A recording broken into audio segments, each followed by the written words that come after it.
Okay, welcome back to the Caribou Media Outdoors podcast. With me today is Brian Anderson from G5 Outdoors and Prime Archery. Welcome. Well, appreciate you inviting me. Oh, thanks. I don't know. This is what I've really been looking forward to because Prime has always been, for me, I got a soft spot for Prime because when I got into archery and bow hunting later in life. So I did it as a kid.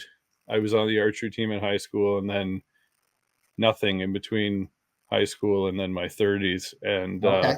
when I Googled bow hunting, I got Tim Burnett from Solo Hunter and Cameron Haynes popped up. They were like 1 and 2, right? And it was like, right, I think it was like season, what was 2015? I think it would have been season 5 of like Solo Hunter. So I like steamrolled through all of his old stuff, everything. So in my face constantly was Prime, right?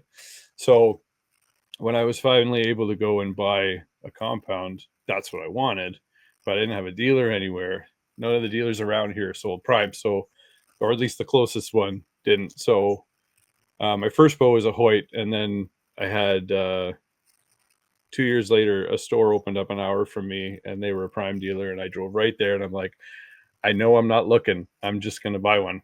So, and that was the year of the Nexus 4. Okay. So I remember walking into the store, and I don't know how it is where you are, but most archery shops up here, left-handed bow is a special order. So Yes. I'm right-handed, but I'm left eye dominant, so I shoot left. Oh, okay. So I walked in, the guy's like, I got a right-handed one you could hold on to if you want. And I remember holding it out in front of me, no sight, no stabilizer, nothing on it. And I feel like a broken record because I say this a lot, but it felt like I was holding a hammer upside down. So all the weight was at the bottom. It was perfectly balanced and it just sat there in my hand. And I was just like, yes, I'll take it in grizzly brown, right? Like that's what... No, it's true. I mean, it's something we even argue with guys today about. Like everybody's like, well, I want that bow that falls forward. Like it's been ingrained in our head. That's what we want for a bow. And it's like, no, I want a bow just like a rifle, a shotgun.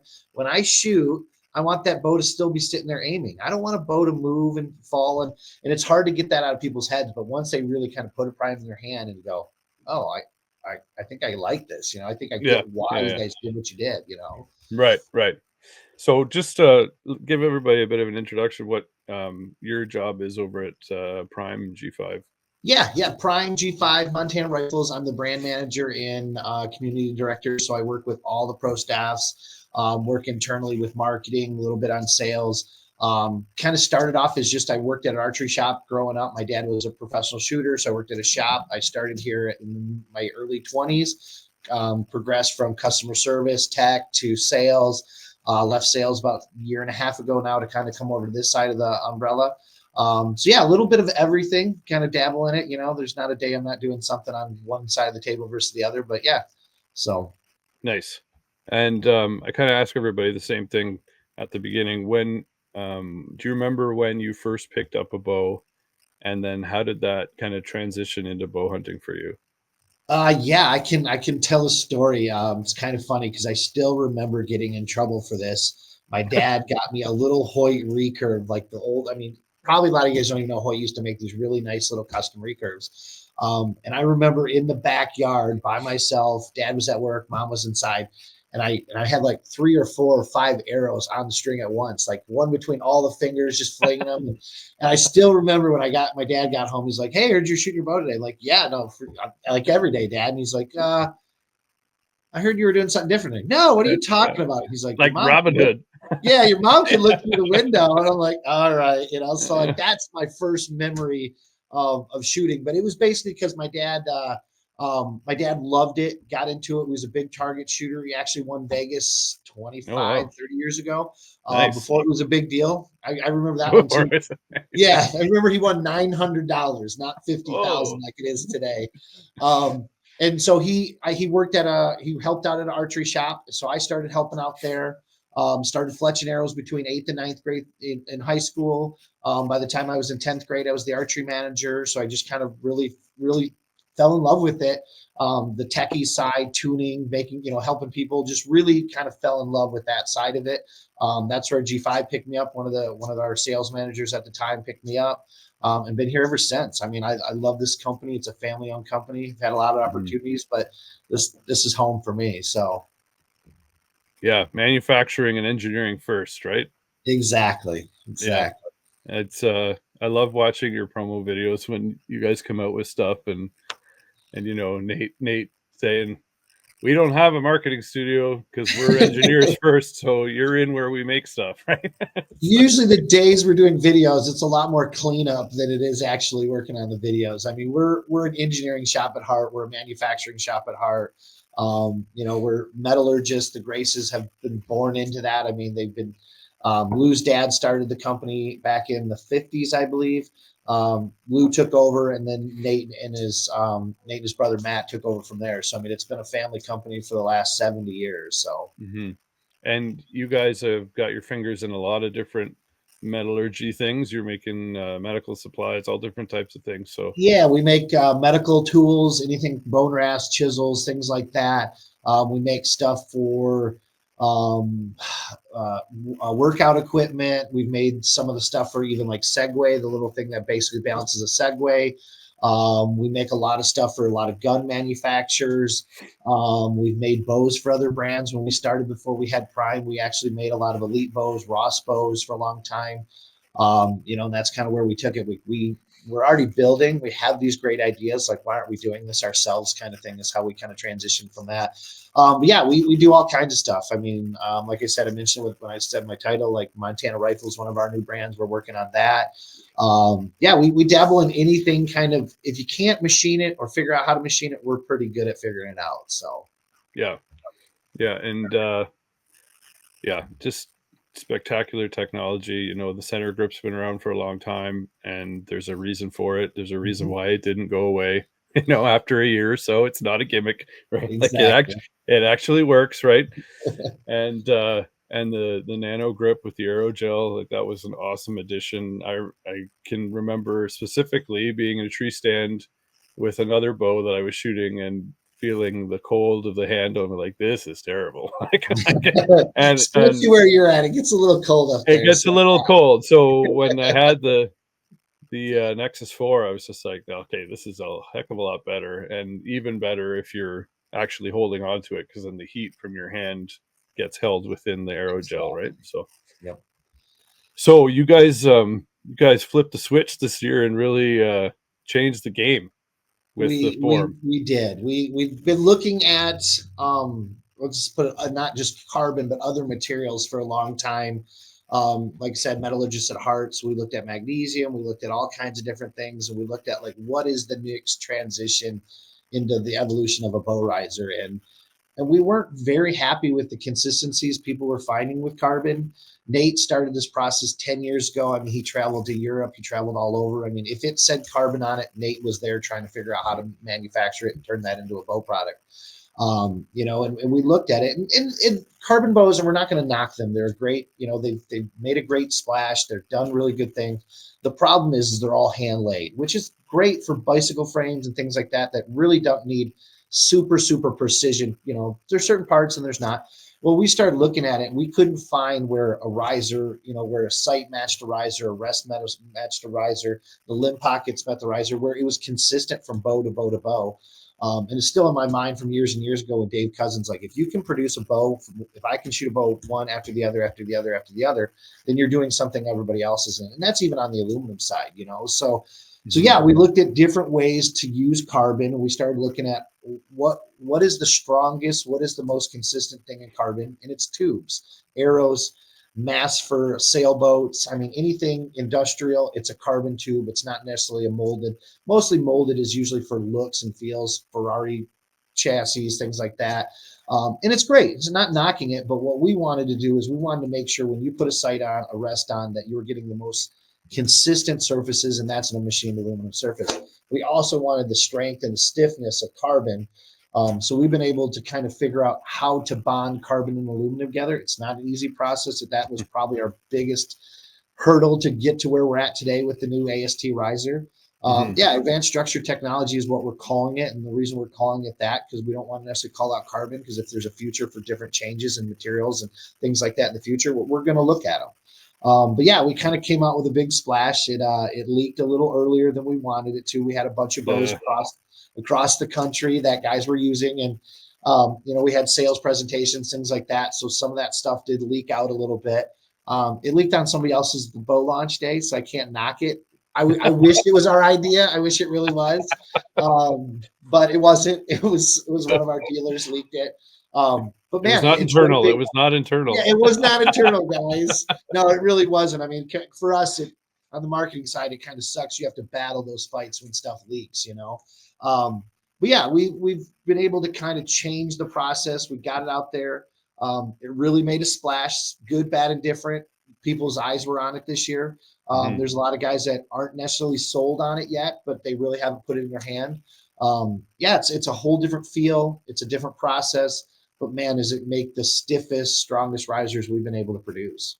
Yeah, and that's, I think, what a lot of people get hung up on is that it's two materials that were normally seen apart.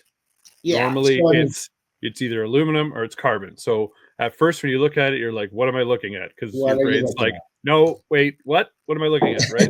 And it totally makes sense. And immediately people think, "Oh, is it safe? Is it going to break?" And that video you guys did in the shop where they put 1,400 pounds on the riser, and all it did was slip off. It didn't break. Slipped off. Yeah. Like, oh my.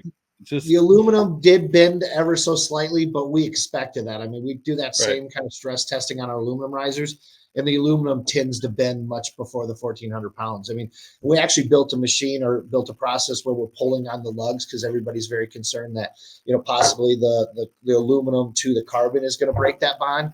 And we're over 8,000 pounds of pressure on pull force before it fails. And we were hoping for 800. So we have tenfold of the strength we actually really wanted. So, wow. That's amazing. And the core cam, is that the same as what has been in the previous? Yeah, so the core cam's been on since the RevX days. So RevX, RVX, now into the RVX Plus in the form. We just fell in love with this cam. It's super tunable. It's really easy to play with.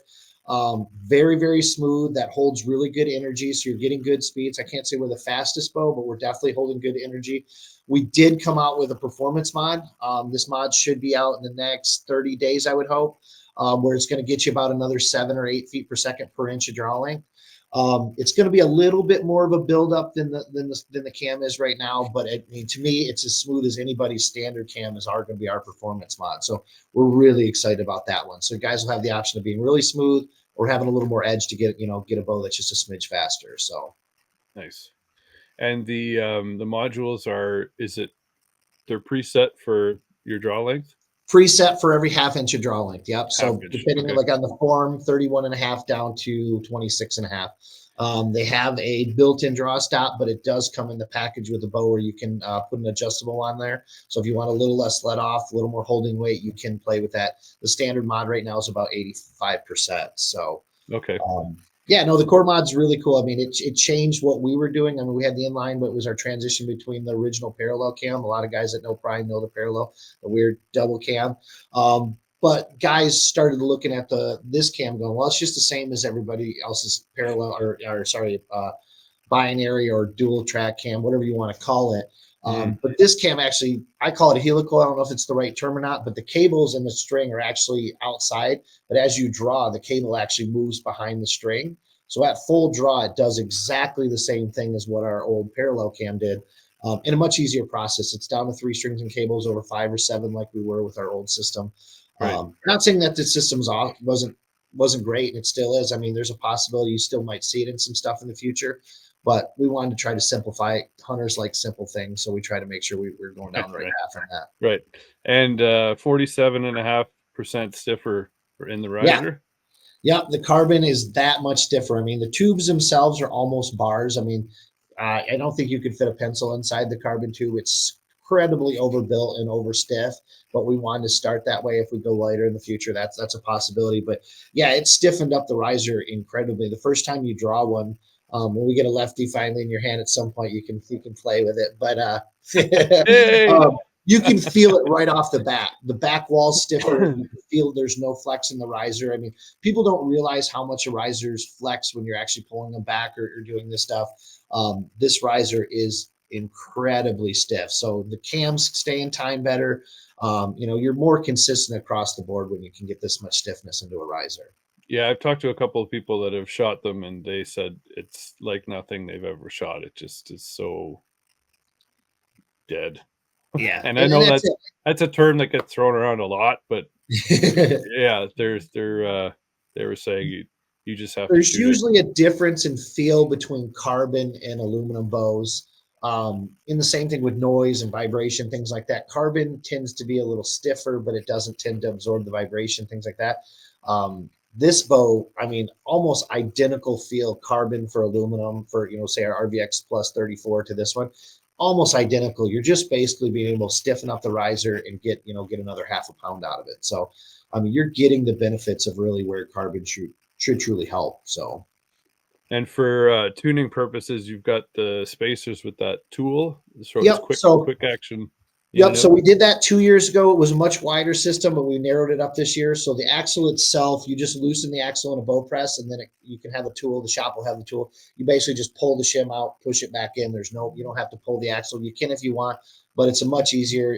Basically, on the shims themselves, it's a 1, 3, and a 1, 2, and a 3 dot. You always want to add up to the number 4, so 2 2s or 1 and a 3, but you can shift it back and forth. We feel it's the most consistent system instead of having some kind of push or pull, or there's a lot of good systems out there. We just really like simplicity. Yes, you have to put it in the bow press, but man, this system is bulletproof time and time and time again. So Do you know how many versions you guys went through before you came to this one?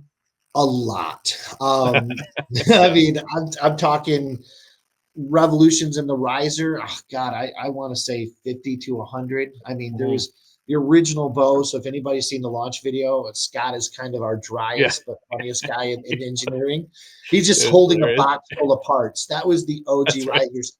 Scott had actually left the country for some stuff. He came back to go, what in the hell did we get into while I was gone, right? Yeah, yeah. But yeah, I mean, it started as I think there was I don't want to say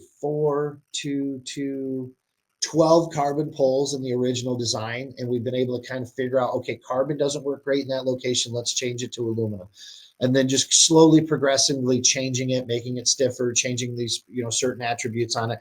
Yeah, I would say we were probably, plus 50, if not closer to 100 versions of the risers, just to start to get it to where we felt it was close. And then it was tweaking, all the stuff on the FEAs and things like that when it comes to stiffness and changing and making sure it was going to, time right, tune right. It's not an easy process, especially when it's a brand new process. I mean, we've had to build basically a clean room, like you said at the beginning of the building. Like we're a factory at heart, so we had to basically build new clean rooms that basically kind of feel like NASA to me, because normally I'm back in a dirty shop floor and we're good to go. We're like, okay, put your booties on before you walk into the clean room. It's pretty cool, but it took us a long time to figure out the processes and how we're doing this and kind of going from there. So I mean, it's definitely going to be the future for Prime, but we're still excited to see how far we can push it. Yeah, he was hilarious in that video. He's holding the box. He's like, I'll let him "This know. was the first one. It didn't hold together." People are like, should we put that? I'm like, absolutely. Yeah, I mean, why not? you got to show your failures. We're not scared to fail as long as we've learned from that failure, and that's definitely something I've learned, especially with this company. Is if you got an idea, let's hear it. We're going to try Well, it. yeah, and So you're not going to get it right the first time, and that's the whole. exactly. That just goes towards your dedication to creating the best possible thing that you can put out there, because you're making sure that time and time again, trying different things. And I'm no engineer whatsoever, but I can assume you make a small change here, it's going to affect something else up here, and then you got to shorten this and extend More this, than and you can ever imagine. yeah, Oh yeah. Now us in sales and marketing, we tell engineering like, oh, we want trusses, we want cool new designs. They that's just right. look at us like, You you draw know. pictures, and So they're like, no, yeah, no. we'll put that on notes, but we're not going to talk about Yeah, that. that's right. Yeah, So I would love to be in one of those meetings and just sit in the corner just to listen. Like, I can only imagine, like, hearing Nate say, you know, this is called Project Sandwich, and we've been working on this for 10 years. It's like, first of all, the fact that you have to put out a new bow every year is stressful enough. And then I'm sure that there's spitballed ideas that come up where you're like, that's great. That's going to take a couple of years to figure out. And then you have other things like this that clearly you've been working on for Mhm. a And long, long time. that's the core cam in a nutshell. We had this idea very right after we came out with the parallel cam. We're like, dude, that's not going to work. I mean, Darton tried to do that to clear the cables 25 years ago, and it went away. Like, why would we try Yeah. to do that again? You know? And yeah, sometimes you got to come back to the well and go, I think that idea was probably tangible, you know, or like you said with the riser. I mean, we start projects and okay, we put it on hold and we have to design. I mean, there's no doubt that bow manufacturers and the bow technology is probably the stressful job in the outdoor because you have to come out with a new bow every year or Hmm. multiple new bows every year. And it's not easy. These are not easy designs. I mean, you're looking at, you know, not just speed and feel, but how they perform, how they tune. What does this do? What does that do? I mean, it's a pretty stressful job for marketing, sales, and design just to be able to kind of keep up with that. I mean, we'd love to be like Remington and rock an 870 shotgun for the last 70 years, but it doesn't work in the bow world, you know? Just So buy it. It works. it's Just buy fine. It works it. fine, you know. So, Well, yeah, so and yeah, it's that's kind of what I tell people, like when they say they look at the form, they're like they're not sure about the connection points. I'm like, they have been doing this for generations. They're not going to put out anything that's garbage. They're going to probably over engineer it so that it will never come apart or break or have any issue with it. Like yeah, you got to you get it, and this company's been around forever, and it goes across the board. You look at everything, like even broadheads you guys are putting out. Like Dudley walked through with the T2, and you got like a guillotine thing that smashes the tip and 90 pounds into a steel plate, and it doesn't wreck the like. I talked to Jason Matzinger yesterday. oh He was yeah. like, they got machines in there that they made to test their stuff. Like it's just that no other shop is going to have. You Yeah, guys, you're going above and beyond to put out the best thing for the market. appreciate So that. No, it means the world. It's kind of the motto of the Graces is like you have to test your testing kind of thing. right, You know, the motto of the company is always you're only as good as you can measure. So if you can't measure what you're doing, we're going to figure out how to do it. So Lou and his dad they were mad scientists to kind of get to where the boys have been able to take over, and Nate thinks so far outside the box that it's stressful, but at the same time, it's a lot of fun. You know, I mean, the first time I seen one of these bows, I was just like, I don't think this is going to work. You know, like I don't think people are going to like this, or is it going to hold together? The same they, exact things that right, everybody else is questioning us on. You know, granted, we've been able to do a lot of research and do a lot of development and put a lot of that information out there and do a lot of reviews and things like that to prove it. You know, when you got somebody even like you know JJ, you know Josh Jones. I mean, he's probably the most cynical, most you know down and dirty when it comes to reviews out there. And I think we've even kind of got him thinking a little different, you know. So to be able to kind of think outside the box and sometimes bring people together, I think it's pretty cool. So yeah, he has been saying that his hat goes off to you guys for actually putting it out there and being innovative and coming up with something that nobody else has even come close to attempting. So that's uh that's good. Do you know how many prototypes went out for into the field?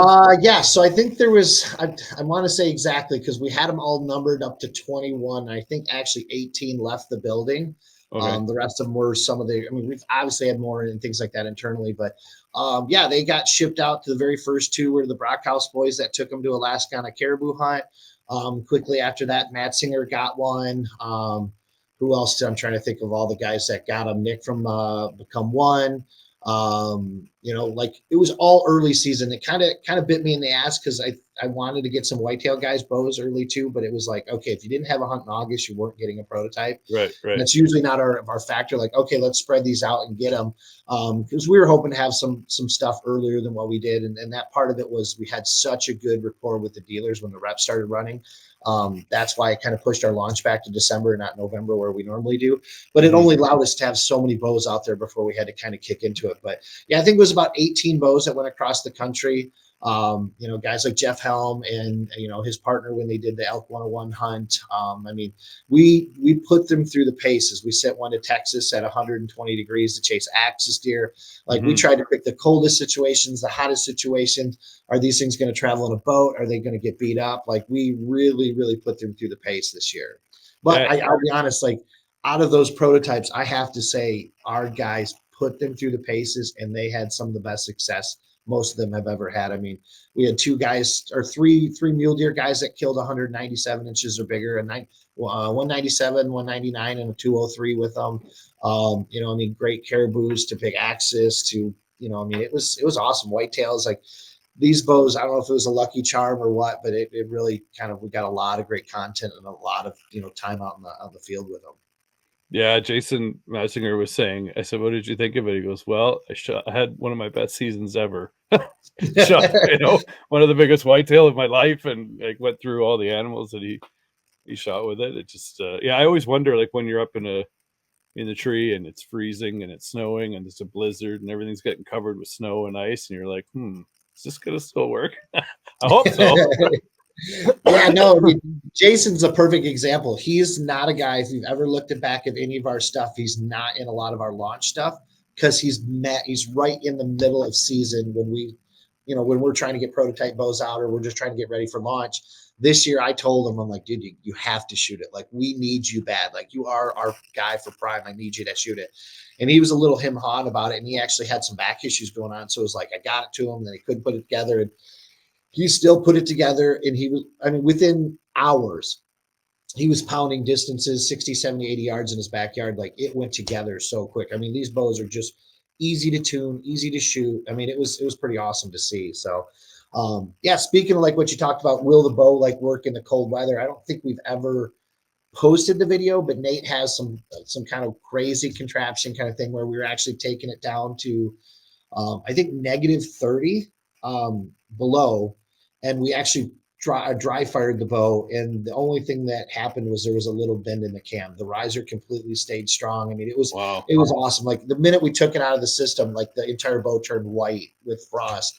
And there's three of us back there, two run cameras and Nate, and Like, we're all standing behind a big giant sheet of plexiglass and like, all right. And it held together. It was awesome. Like it was incredible. Cool. Like, the bonding process and all that stuff we wanted to see, like I said, we take it to the extreme. So awesome. And you still got the RVX Plus? Yeah. Yep. We 32, 32 and 34? Yep. We basically were able to kind of add some features that we didn't have in the RVX last year. So that was kind of the same thing. The RevX was a generation to the RVX. Now the RVX Plus has the new quiver system. So our new integrated quiver system.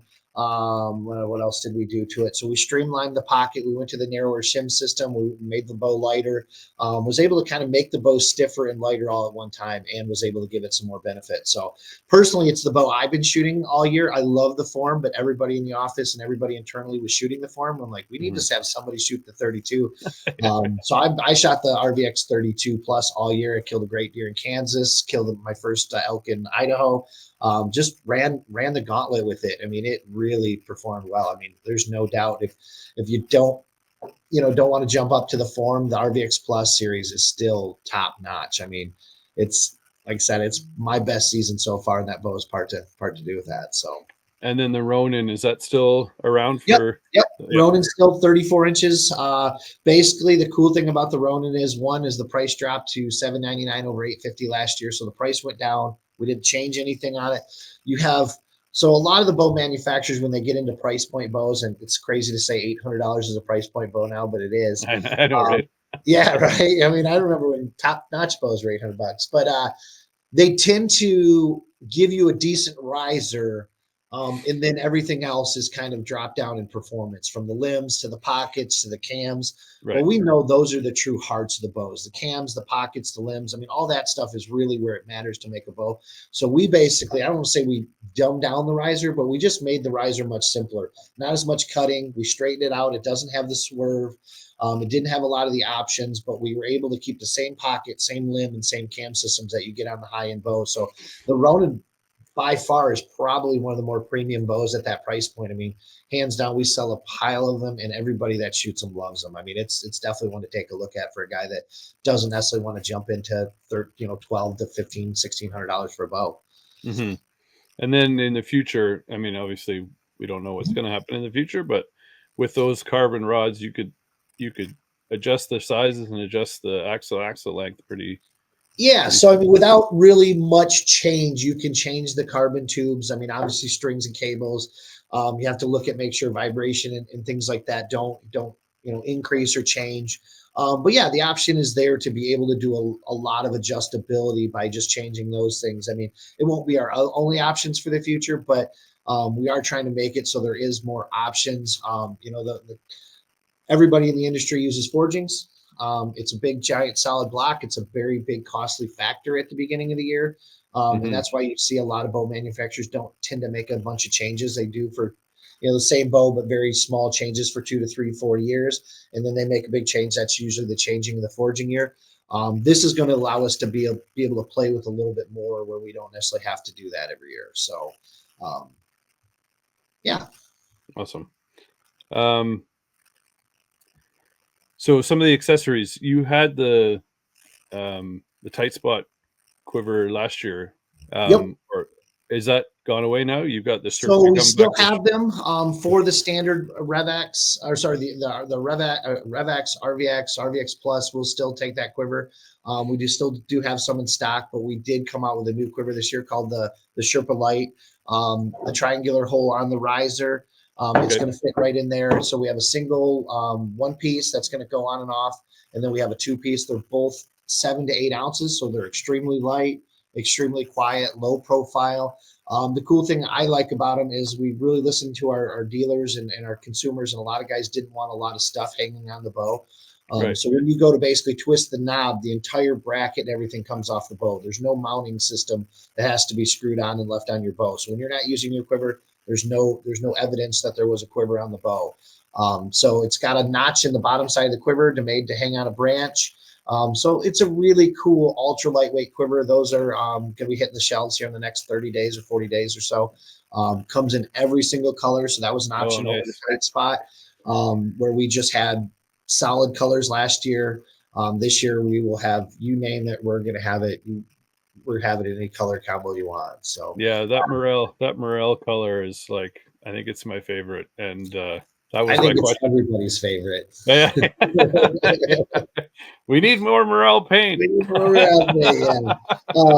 Yeah. So you can get it in morel, you can get it in black, but yeah, no, the morel's been a really, really hot one. I mean, everybody, you always want to come out with the new hot color, but it's hard to break one that's so good, So I mean, it's been our number one seller for 5 years now, 4 years now. Oh yeah, yeah. So it beats everybody every year, So. Just want to take a quick break to talk to you about a couple of things that I've been using that I think might benefit you. One is this Numa Outdoors gear. This is in their Kaza OV pattern, which is great whitetail pattern when you're up in a tree in the fall and late season. They also have a Kaza pattern which has more green in it, which is good for spring through to the fall. Numa has given me a code to give to you of Caribou Media 20, which will save you 20% at checkout. Another product here that I've been using for years now is the Bulldog targets. This is a Canadian made target. They're made in Manitoba. They have a lifetime warranty. I've used that warranty twice now on a couple of my larger targets that are outside. It's very simple, very easy. These targets are 2-finger removal every single time, which is incredible. Field point only target. Bulldog's been gracious enough to give me a 20% discount code to give to you at checkout. Use code BD20-Caribou-Media. That'll save you 20% on these awesome targets. Now back to the show. That's awesome. So broadheads, I got a chance to test some of your incredible broadheads. That T2 blew me away. I shot it into ballistics gel, and I think it went the farthest out of any of the ones I was shooting. And this was clear ballistics FBI gel that was, normally it's 10% that people use. This one was 20, so it was even more dense. Okay. And it went I think it was about 3/4 of the way through the whole block. I was just I gotta send Brian a picture of this. Yeah, no, I was so happy when I got them. Like, man, like, we knew they were good, but it's nice to get the validation from everybody else, you know. Yeah, Yeah, no, the T2's been a big project working with John on that one. You know, Dudley's he's a firm believer in what he believes in, and it's hard to change that. And, you know, we yeah. push him like, dude, just shoot the mega meat, man. It's awesome, you know. Oh yeah, He really had ideas of what he liked, and I think it was a great collaboration. I mean, Nate was able to take, you know, the things that he wanted with the ideas that we've really thought were going to be a great for a two-blade system. I mean, we're kind of the kings. There it is. yeah. I mean, we're kind of the kings of three-blade mechanicals and three blades in general. But we really wanted to make sure if we were going to put a two-blade out there, it was going to be something that it was intuitive, so it was easy to close the blades, open the blades. It's easy to replace. You know, so that basically that clip system that Nate has developed in there is Amazing. just so easy. I mean, and honestly, I mean, the day we really did a lot of testing on it when it was real world testing, me, John, Nate, a couple guys went down to Texas to Right, the the hog Nano hunting. Ranch. Yeah, we went on hog hunting, and it was a race to see who could put the most amount of animals down with the same broadhead. I mean, I think it was Oh, 4 or 5 animals a piece with the same broadheads. We'd literally clean them, run inside, wash them, go shoot another one. It just kept working. I mean, yeah, we got a nicked blade, we got a bent blade here and there, but the ferrules and the retention system just kept working over and over and over and over again. And that's what you want in a head. You want a head that, you know, I mean, there's some guys that'll never shoot a head twice, but there's a lot of guys that yeah. don't necessarily want to spend $60 on a pack of broadheads and use them one time. So steel ferrule, all, you know, I mean, all stainless steel, the blade system, it's just bulletproof. And you've seen it in your ballistic gel, the amount of angle we have, and that's something we've learned. I mean, and something we lean back on the old school conversations we had with the bone collector and T-bone. Like, you really want a swept angle. You don't want to chop. That's going to slow your penetration down. You really want that angle. So it's hard to stay in 100 grains to have blades that long, because I mean, you can make them wider and flat. You Right, don't have to have right. as much weight, right? So we have to sweep them down. So we have to do a lot of work and small tweaking to stay at 100 and 125 grain when we get to those. But man, that T2 has been awesome. It was the broadhead I shot on my first elk this year with, through her front shoulder all the way through the body and stuck in the back hip. I mean, basically she was quartering directly at me, and I, you know, not the shot I want to take, but it was the shot I had, and pounded her, man. I mean, like a Mm-hmm. 4-inch entrance hole. I mean, just absolutely devastated her. I mean, it's hard to argue that broadhead isn't going to do everything you want it to do. And you can resharpen these too. Do they have Yeah, replacement blades as well? we do make replacement blades. So yeah, you can get the kit. The replacement blades will come with spare of the clips. I'm trying to think if it comes with the screws or not. I think it does, and then the blades themselves. So yeah, you can clamp that and use a standard small sharpener if you want, or you can just pop them out and put new blades in them. So really easy. It's one screw that does it. So And the dead meat was, it's like small but mighty. mhm. It's so low profile, but when that thing opens up, it just, the damage, and I can only imagine what the dead meat's doing. I mean, I've heard and seen results from people, and like I can remember Aaron Snyder talking on a podcast about how he shot a doe with one, and he said he could hear the blood sloshing around in the cavity as it was running away, and I was like, "What? Wow!" Like, there you go. Yeah, no, the dead meat, the mega meat, I mean, are they're the kings of three-blade mechanicals. I mean, they have kind of put us in the mechanical market where we wanted. I mean, we've had a lot of broadheads through the years. We were just talking engineering on it, from the Tekkens that evolved into the T3, the T3 evolved in the dead meat, and then the dead meat evolved in the dead meat V2. I mean, it's an all steel ferrule, replaceable blades, the retention system. Like, I keep seeing the word intuitive, but it's so easy to work with. You snap them in, you snap them out. Some of the sharpest blades in the market, and they are, all of our broadheads, all of our mechanicals are slip back blade systems. They're not fold over, so you don't lose energy, or if you take a severe angled shot, one blade will open and it'll continue to move forward, where the other blades will catch it as soon as it catches hide. But yeah, no, the dead meat V2 has been a trooper for us. I mean, the crazy part is we have a lot of guys that push the envelope on the animals that probably should shoot with it, but that was the conversation we just were having. Like, where is the boundary? Because I mean, they just keep working on big animals like moose and elk and things like that. That 10 years ago, people wouldn't even think about shooting mechanical into. So, Mm-hmm. you know, and that's kind of evolved into the mega meat, which is now the 2-inch version of it, which is just even more devastating. Yeah, it's got, you're probably going to bend a blade once in a while just because you have so much of a package in a small product. But man, do they devastate. That's where I shot all my whitetails with this year is the Mega Meat. They just produce. I mean, one thing we really, really push is making sure we have as good an entrance hole as we do an exit hole, especially when it comes to hunting whitetails out of a tree stand. If you have a high hole for an entrance, you want to make sure if you don't hit it, you hit an opposite shoulder or something like that, you don't get a pass through, that entrance hole is still producing enough blood to, make sure you have a good, easy find, right? Right. And that's one thing that we've worked really hard on the Mega Meat and the dead meats too, is to make sure it opens on entrance, not open once it gets inside. There's some other broadheads that are really designed that way. If you don't get it, you don't get an exit hole, you're going to have a hard time finding an animal if it doesn't have a big entrance. So both those are designed to have big entrances and big exits. So I mean, we're really happy, and I mean, obviously, anybody that's had a friend or used them themselves knows what a dead meat and a Mega Meat can do. So. And the fixed blades are no different. Like the M3 Montec, I think is my favorite fixed kind of profile. Yeah, That three blade is solid. Three blade is just, you know. it's been our staple since day one. I mean, we started with a two blade that was like that, and then we went right to the Montec year two. We've been able to progress it from the standard Montec to the carbon steel to now the M3. It's easy. Let's just put it's like the easy button. It's sharpenable on a flat stone if you need to want to resharpen them. But it's just something you can throw in your quiver and get a clean, ethical kill every single time. You don't have to worry about blades loosening. You don't have to worry about any of that kind of stuff. It's been a staple. I mean, there's a lot of guys that think the company is Montec, not G5. We hear that all the time. Oh, I'm shooting them Montec G5s. Like, all right, guys, like Other way around. other way around, boys.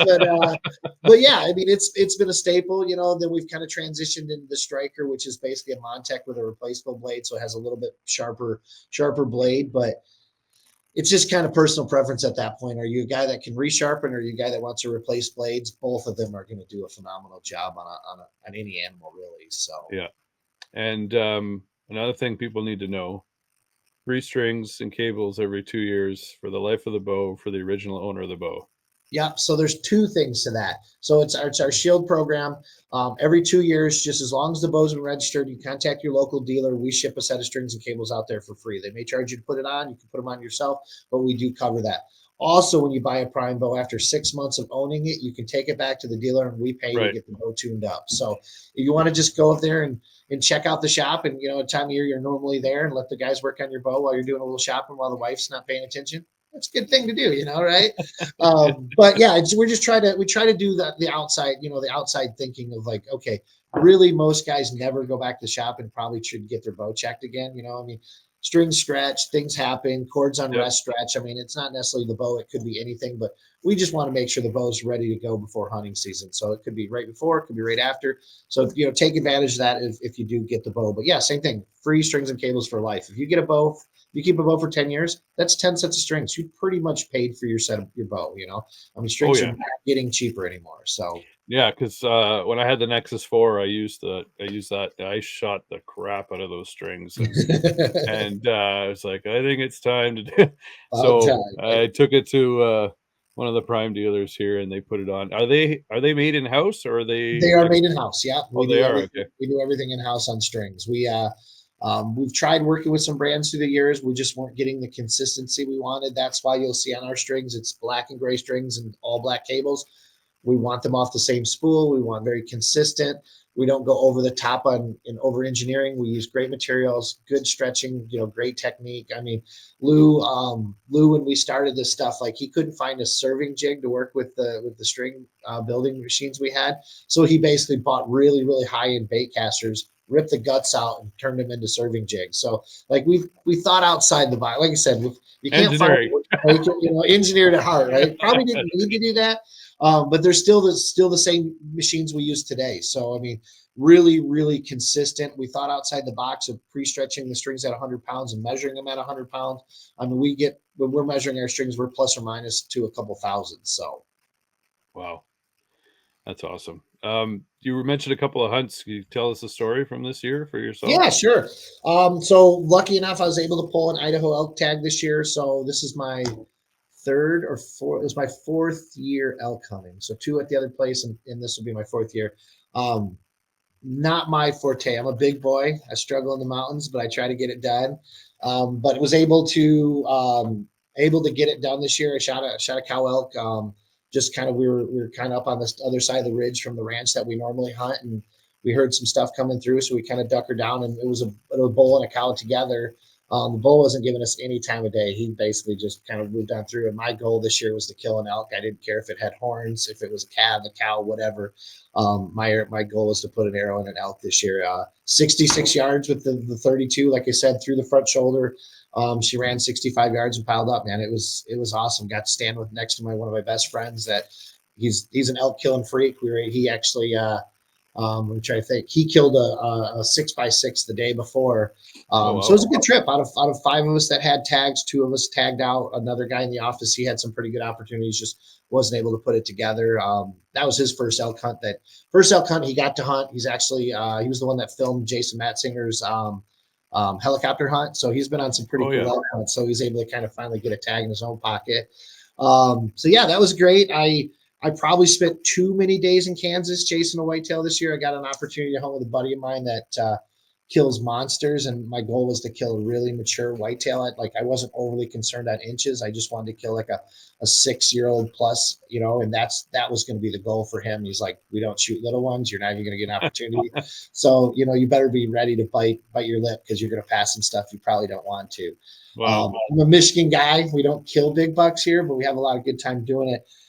Spent 9 days in Kansas in November in the rut, and came home with a tag in my pocket. We passed a lot of good deer. It just was hot. I mean, we were sitting on 70, 80-degree days in November. It just wasn't what we were wanting. So the wife gave me the green light. Yeah, the wife gave me the green light to go back the day after Christmas. It wasn't 12 hours after opening presents. I was out of there, right? So jumped on a plane for this one. First sit it was on. It was late season. They were hungry. Had a lot of good deer. Next morning we had 2 target bucks that we were going after. One was Chubbs. It was a big, massive 8-point. He was in sight, but had no inkling of getting near us.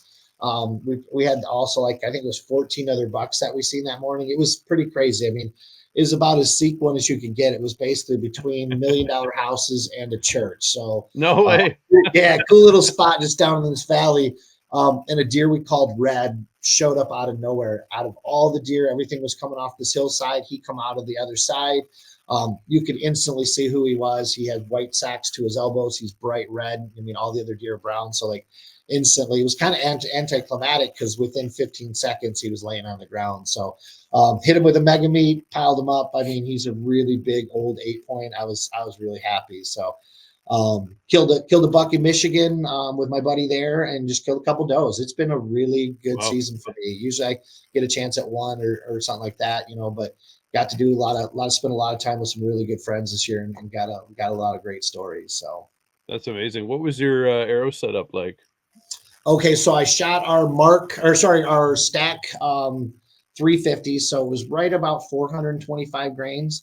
Not overly heavy arrow. I like a little bit, but I'm not a super heavy guy or super front of center guy. I've been a fan of 100 grains for a long time, so I shot basically all all carbon 203 diameter arrow with 100. It's basically an insert with a collar on the front. So I would say somewhere around 200 grains on the front with the insert, maybe 175 with the insert setup. So a little bit up front, but nothing too terribly crazy. So we're kind of pulling out of the arrow game. So that'd be an arrow that I'll probably continue to shoot until I run out. But I'll stay in that size. I like that 203 diameter. It's tunable without being finicky. And I think that's 166 getting down that small. I've noticed a little bit harder to tune. I just like that 203. So I'll probably stay in that same diameter going forward. Yeah, I think that's the sweet spot for. I agree with you. I'm not a huge fan of the 4 mils for sure. I mean, they work. I mean, if I can be simple and have something I know I don't have to mess with that much, I'm that guy. Like, I can do the tuning side of it. That's what I grew up doing. But I also like a little simplicity, because I'm usually working on everybody else's bows besides my own. So that's awesome. Okay, so is there anything else you wanted to let anybody know about in terms of G5 or Prime that we didn't hit on? Um, I mean, not 100%. No, I mean, not really. I mean, we kind of ran through all the broadheads. We ran through, the bows. I mean, just all I got to say is just give the form a chance. Go out, check it out. Like, you may not be a fan of how it necessarily appears, the first time you put it in your hand, but put it in your hand and shoot it. Check it out. I by far it surprises more than I think it. I think it disappoints way less than it does surprising. I mean, a lot of guys have really fallen in love with it. Give it a chance, check it out. I mean, the future of Prime is definitely going that direction. So I don't think if you're a Prime fan, I think you're gonna have to somewhat accept it a little bit. But teach their own. Everybody out there, go out and shoot every brand, and buy the bow that you fall in love with. That's my biggest thing is it may not be a Prime, it may be. I mean, hopefully it's a Prime, but at the end of the day, if you're out there shooting a bow and having fun, that's what we're all about. So yeah. Are you going to any TAC events this year? Yeah, we're kind of putting it on the plate. So I'll definitely do probably 2 of the 3 Michigans. I can't believe we have 3 in Michigan now. It's insane to think. So I'll definitely do probably Boyne and Crystal. I'm trying to figure out which ones I want to do out west. I usually do Utah. I'm off and on Montana. I fell in love with South Dakota, but it's just kind of a hard one for me to get to. But yeah, we'll be at 99% of them. We're trying to kind of get a little bit back into the roots of Prime and how much we spent with TAC and putting it out there. There is 14 events this year, so it's definitely going to be a little harder. Sean has his guys running hard.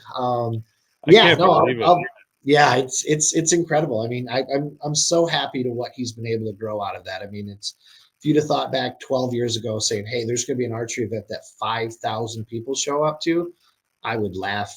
I'd laugh in your face and say, yeah, that's not going to happen. And to say that they cut them off at those numbers and more people would show up if they could is incredible. It's incredible. And it's sparked more than just Sean now. I mean, there's, Northwest Mountain Challenge. I think you guys got a couple up there, like the Oilmen. There's, God, what's the one in the southeast or southwest? There's one down there. It's changing archery in general. It's making people want to show up and shoot and have a good time and enjoy it, but push their limits without having to come off the mountain and say, yeah, I won or I did win. I mean, I still think about this from, I don't know if it was my first Utah TAC or my second, but a guy came off the mountain. I'm used to Michigan TAC, right? And he had a quiver, and I'm talking 80% of his arrows were broken. And this dude had to smile from ear to ear. And I'm like, so how was your day, man? And I expected him to say, dude, this is bullshit. My feet hurt, all that kind of stuff. Yeah. And he just handed me his scorecard. And I'll be honest, I think that might be the last scorecard I've seen at a TAC event. Oh, yeah. He uses them, right?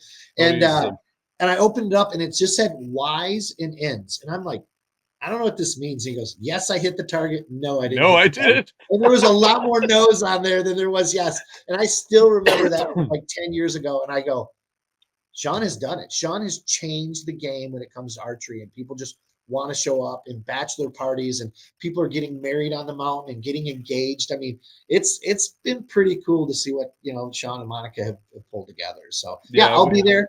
I went to the Pennsylvania one last year for the first time. Yeah. I'm going to go back this year. And like we got there on the Thursday. I was with 3 other friends, and we're walking around the vendor village. I'm like, we haven't even shot yet. We're coming back here every year because just the amount of things that are available in that vendor village that we will never get our hands on up here, or at least have access to. It's just spectacular. And then you go out there, and like I remember we rounded the corner. There's John Dudley talking to somebody, and we're like, we've only ever seen him on TV, and then you get to go up and chat with him, and he's a great dude. Yeah. And I was filming a video for it, and he asked me what the camera was for, and I was like, I'm just I've got a YouTube channel, and I'm just documenting our thing. It's called Caribou Outdoors, and I'm like, but we just want a picture, right, as a group. He goes, okay, so I handed it to his one of his guys, and I'm like, I have it recording, so just like literally hold it up. I'll take a screenshot of it. And he just launches into this intro for the video. And he's just like, everybody watching Caribou Media Outdoors, welcome to the Pennsylvania TAC. And I'm like, what's happening right now? Oh my God. This is amazing. He's been great for TAC. He's been great for us. I mean, I really like John. You know, and he's a different breed when it comes to that. He's very intense, but at the end of the day, all he wants, the same thing I said earlier, he just wants people having fun and going out there and shooting archery. Yeah, no, I mean, you said it. I mean, I think PA has over 100 vendors that show up.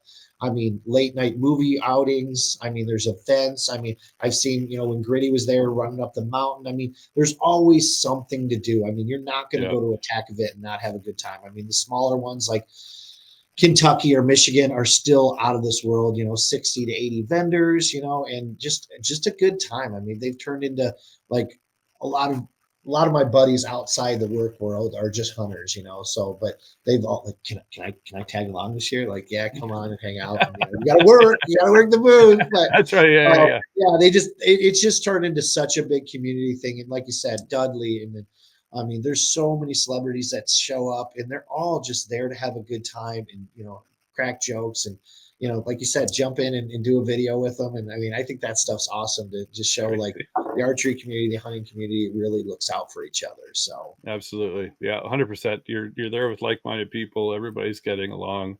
You don't want it to end. And the last day we shot later in the day, and as we're coming down the chairlift, like the entire vendor village was gone. I was like, what happened? Oh yeah. Like they clean up like quick. We right? want to go home. As much as we love being there, we do a lot of these all year, and we are ready to go home. Like, yeah. It's So, like, holy cow, yeah. that's So if you efficient. want to see Vendor Village on a Sunday, make sure you get there early Go in the morning, because after about 1:30, we're out of there. So Yeah.